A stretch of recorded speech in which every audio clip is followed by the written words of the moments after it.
In Dark Knight, when finally the Joker's captured and finally we get a little sit down between him and Batman, the Joker begins talking about their morals, and their code.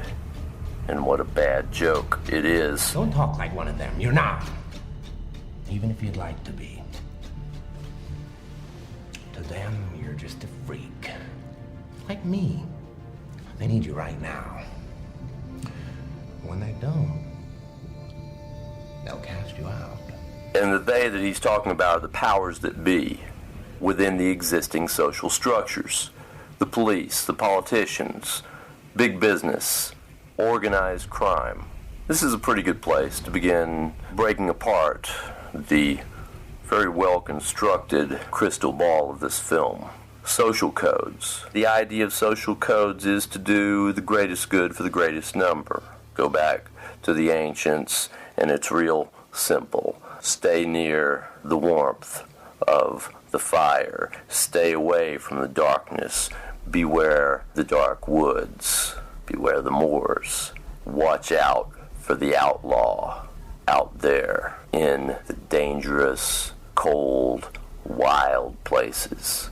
And from this, all society spins.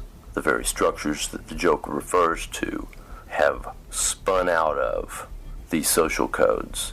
These represent pre-made choices. We want to know what's the right choice to make in so many situations that it becomes difficult to walk a straight road outside society and outside its social codes. Most of us, we need to have a few choices made for us, but these represent compromises, perhaps, for some folks. Some folks want to go into the forest. Some folks want to do what others would call foolish things. Freedom, too, we desire in our societies. And so, social codes, while providing protection, while in theory doing the greatest good for the greatest number, cut out some choices, cut out some people, some lifestyles, and we get the disenfranchised and groups who are not thoroughly served. Their best interest is not always the same as that of society. And as the world becomes more complex, societies more and more structured, ordered, more and more rules to break. Literature, art, we get the rise of the anti-hero in recent centuries. The hero who does not embody all the greatest ideals of his society. Ancient heroes typically would make all the right choices, do all the right things, thereby setting an example so people would know what steps to take when they came to a difficult crossroads. But the anti-hero may take a different path than would be recommended for most of society. The anti-hero is flawed, perhaps not motivated altogether by the greatest good.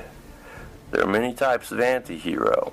So what we've got here in this film is a meditation on order, structure, alongside meditations on the anti-hero.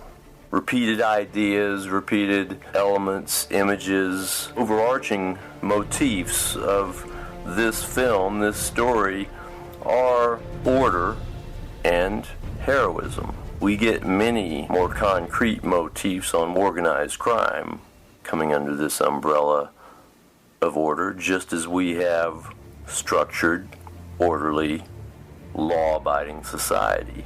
And the notion of law and order. It's everywhere we look in this film. Buildings, structure, the street grid, ordered rows everywhere within buildings, lights, windows, desks, ranks of men, as is the flip side of the coin, disorder. I'll show you.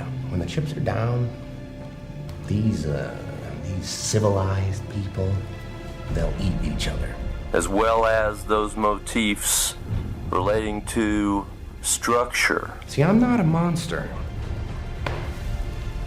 I'm just ahead of the curve. The Joker, he is an agent of chaos. He comes out and says it. I'm an agent of chaos. Alongside questions that must be answered.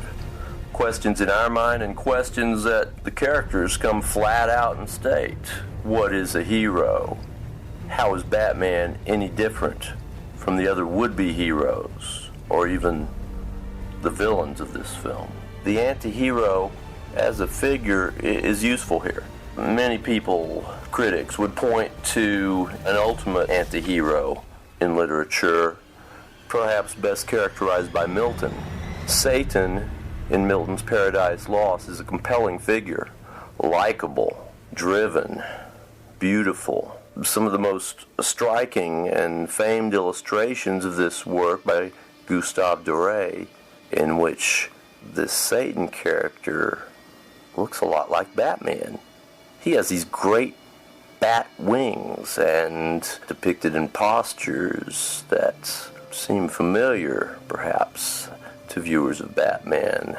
The character Satan is not absolutely the most scary guy in this story. Doré's image of Satan struggling through the abyss of chaos may be very helpful here, because as he makes his way toward Earth, Satan must travel through the realm of a figure that frightens even him, Anarch, Chaos himself, and his realm of storms, disorder, destruction, madness.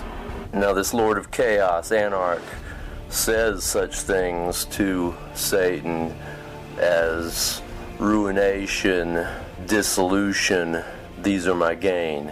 Destruction is my profit. This is the Joker, Lord of Chaos, the Anarch. And how is Batman different? Batman is a particular type of anti-hero that has become rather popular in recent centuries, 19th and 20th centuries in particular. The Byronic hero. Not bionic. He's not a bionic Jesus. That would make him pretty much like a lot of comic book superheroes. No, rather he is Byronic, like Lord Byron and the protagonists of his works tend to be these brooding, dark, dashing figures lurking at the edges of society. They don't follow all the rules, but they're driven, passionate, but impassioned for some cause as well, displaying a sense of social injustice. They themselves have been pushed to the edges, and yet they care for society.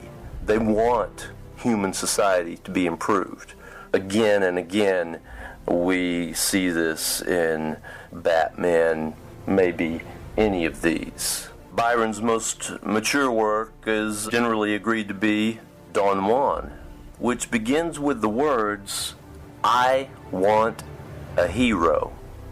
Then he goes on to explain why other heroes won't do in this situation and why he is chosen for his protagonist, Don Juan, who is much like Bruce Wayne, and yet he has this constant social conscience of vigilance in meditating upon justice and injustices.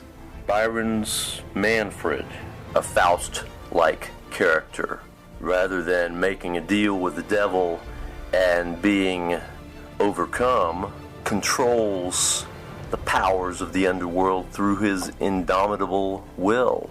Powers who speak of their destructive, stormy forces he holds at bay and under his own thumb. Batman's everywhere in Byron. His protagonists are all like this, as was he himself. The Byronic hero is as much about Byron as his characters. Byron had another name, George Gordon, just as Batman has another name. They're both members of the elite. This, of course, marks one of their chief similarities to heroes of ancient times.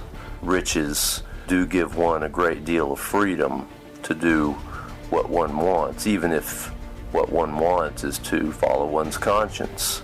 riches and prestige come in handy that way. Byron lived life in the fast lane just like Bruce Wayne. Problem was, it was not so popular in his time as in Bruce Wayne's, and so he felt driven from his native land, England. One may doubt whether London would have become Byron's Gotham, but he is revered as a national hero in Greece. His aid during their war for independence has rendered him to be this lasting hero to them. He died of fever fighting, giving up thoughts of personal safety, having given up his own riches for the cause of justice, of human freedom, for society, etc., etc. The parallels are interesting. So he's left us with this brooding, dashing, dark figure at the edges of society, driven by this sense of justice, vigilant even to the point of personal destruction. This is who Batman is. Another of Byron's heroes comes from Greece, from the Greeks. Prometheus. How might Batman be Prometheus? Well, remember, Prometheus steals fire from the gods, gives it to men so that they might have light, warmth, and survive. This power of the gods that was a destructive force, he has taken and turned to the use of men. For his trouble, he is chained to a rock. Day after day, a buzzard returns to gnaw on his guts as he's chained there. He's a titan. He's not going to die. And so this just goes on and on. In some versions of the story, he holds Zeus's secrets, the secret of Zeus's future demise.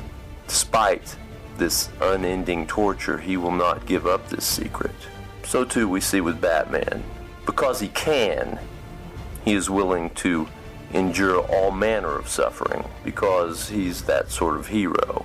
Now, as for stealing fire from the gods, the Joker explains what he does is to take the schemes of the schemers. I'm not a schemer. I try to show the schemers how pathetic their attempts to control things really are. He takes their plans and flips them. Chaos ensues. This is the heart of his power, his great trick. And this is his plan for Harvey Dent. Once the greatest of them, once the savior, he will be revealed as a murderer. He will be revealed to hate all that society stands for. Batman takes this from him. Batman takes the Joker's own trick from him, turns over his plans, takes the bad that would be assigned to Dent, the evil acts, takes them as his own. He'll take the suffering, the punishment, because he can. And Harvey Dent, whom the Joker would have used to ignite the fire that would destroy this society, Harvey Dent will be this shining light, this beacon, this symbol of hope around which they can begin to build anew. So, where did we start? Fire. It's light, life, warmth. Round the fire is where all society begins, gathering in this safe place, where tales are spun of the dangers in the outer darkness. Tales that tell you, stay here with us, here's how things go, here's what's best, and beware. Beware the outlaw in the woods.